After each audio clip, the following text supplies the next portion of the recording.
Bagaimana cara merawat aglonema yang tepat agar tumbuh subur dan indah?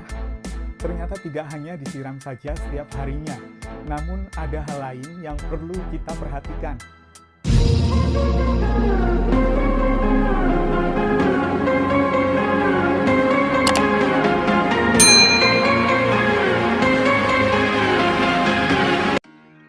Aglonema atau ratunya daun ini memang sedang banyak dicari dan dipelihara. Pasalnya keindahan yang terpancar dari parasnya membuat tumbuhan ini banyak dicari untuk dipelihara. Lantas bagaimanakah pemeliharaan aglonema yang sebenar-benarnya? Apalagi mengingat aglonema peliharaan kita dibeli dengan harga yang lumayan di kantong. Banyak orang yang antusias untuk pelihara aglonema berdaun cantik, namun tidak maksimal dalam pemeliharaannya. Bahkan, ada yang ditanam begitu saja di halaman rumah. Sangat disayangkan hal seperti itu terjadi. Sementara malas untuk baca-baca informasi seputar tanaman tersebut, maka hadirlah saya di sini untuk membantu menyampaikan apa yang sudah saya baca. Berikut ini 6 langkah menanam aglonema yang tepat agar tumbuh subur. Tapi sebelum melanjutkan menonton video ini, jangan lupa dukung channel ini supaya dapat berkembang dengan cara subscribe, like, dan nyalakan lonceng notifikasinya.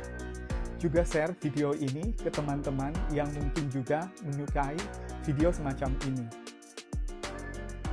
Setelah memboyong satu pot berisi aglonema, kita harus menempatkannya pada lokasi yang tidak terkena matahari langsung, agar tumbuh subur, indah, dan juga keindahan daunnya tetap terjaga.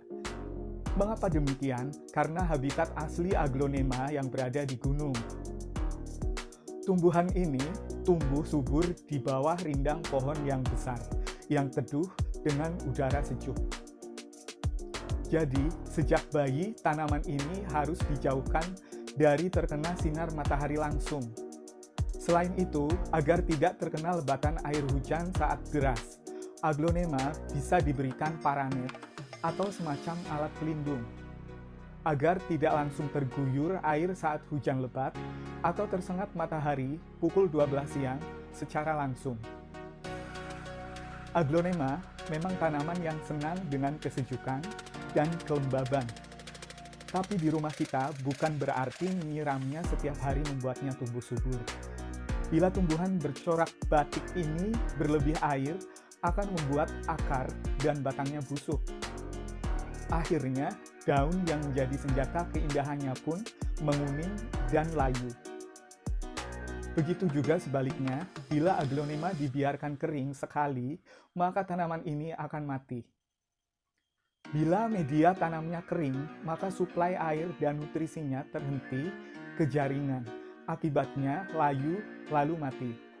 Oleh karena itu, baiknya siramlah dalam jangka waktu 2-3 hari sekali. Untuk menjaga agar media tanam tetap basah, agar suplai air dan nutrisi sang ratu daun tetap terjaga.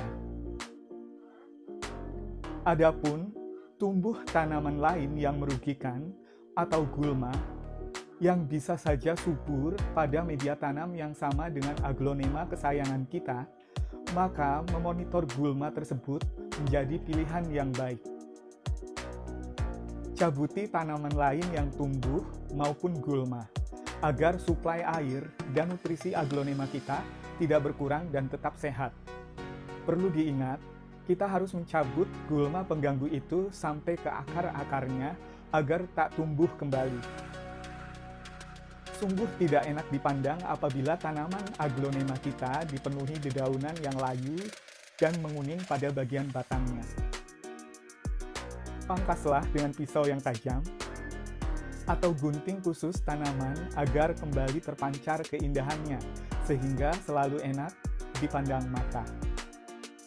Kita harus mengelap bagian daun dari si ratu daun ini dengan spons halus agar warna dan coraknya tetap mengkilap dan sedap dipandang mata. Daun aglonema yang dibiarkan berdebu juga dapat mengundang penyakit. Kita pasti nggak mau tanaman eksotis ini mati, kan? Proses yang paling ditunggu dari segala jenis makhluk hidup adalah kehamilan. Begitu pula bila kita bicara aglonema. Melihat sang anak dari aglonema tumbuh kecil di sebelah induknya akan sangat membahagiakan, karena kita akan melihatnya makin rimbun dalam pot. Kita bisa memindahkannya bila sudah cukup kehadiran akar si anak pada pot lainnya. Atau juga bisa membaginya kepada tetangga dan orang terdekat. Bila kita menghendaki itu terjadi, maka gemburkanlah media tanamnya. Jangan biarkan tanah yang menaungi aglonema kita keras dan jenuh, karena mustahil akan beranak bila tanahnya mengalami pengerasan. Untuk itu, gemburkanlah tanahnya minimal 1 bulan sekali, atau kita bisa menggantinya dengan media tanam yang baru bila memang tanah sudah mulai mengeras. Proses penggemburan yang kita lakukan secara manual akan membuat proses penggantian media tanah menjadi lebih lama, bisa berjarak 1-2 tahun sekali. Nah, itulah cara ampuh merawat ratu daun di rumah kita. Kita bisa mulai melakukan strategi perawatan yang baik dan benar mulai sekarang. Semoga informasi ini bermanfaat. Selamat berkebun dan sampai jumpa di video selanjutnya.